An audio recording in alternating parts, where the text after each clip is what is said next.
বন্ধুরা, স্বাগতম আজকের ভিডিওতে। আজ আমরা আলোচনা করব বহুল প্রতীক্ষিত সিনেমা দ্য বেঙ্গল ফাইলসের অভিনয় শিল্পীদের নিয়ে। বিবেক অগ্নিহোত্রীর পরিচালনায় এই সিনেমাটি মুক্তি পাচ্ছে 5ই সেপ্টেম্বর 2025-এ। চলুন দেখে নিই এই ফিল্মের বিষয়বস্তু ভিত্তি কাঠামোর ওপর, যে এই ফিল্মটা কিসের ওপর ভিত্তি করে তৈরি করা হচ্ছে। ছবিটি 1946-এর গ্রেট কলকাতা হত্যাকাণ্ড ও নোয়াখালী দাঙ্গার ঘটনাকে কেন্দ্র করে নির্মিত, যা ইংরেজিতে ডিরেক্ট অ্যাকশন ডে নামেও পরিচিত। এই ফিল্মে হিন্দু গণহত্যা বিষয়ক ঐতিহাসিক প্রেক্ষাপট তুলে ধরা হয়েছে।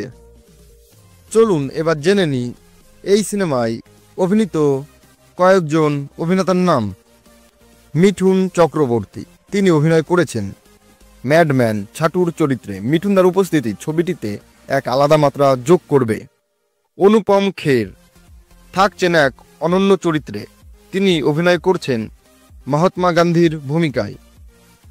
পল্লবী যোশী বিবেক অগ্নিহোত্রীর স্ত্রী এবং দুর্দান্ত অভিনেত্রী, এবার তাকে দেখা যাবে মা ভারতীর চরিত্রে। দর্শন কুমার, তিনি অভিনয় করছেন শিভা পণ্ডিত চরিত্রে, যা ছবির অন্যতম গুরুত্বপূর্ণ ভূমিকা। শাশ্বত চ্যাটার্জি বাংলা সিনেমার জনপ্রিয় মুখ। শাশ্বত চ্যাটার্জিও রয়েছেন এই ছবির কাস্টে। সৌরভ দাস, তিনি অভিনয় করেছেন ইতিহাস খ্যাত গোপাল পাঠা চরিত্রে। পুনিত লস্কর, কখনো সিবিআই চিফ, কখনো রাজনীত সিং, তার চরিত্রে নিয়ে জল্পনা থাকলেও তিনি গুরুত্বপূর্ণ ভূমিকায় রয়েছেন।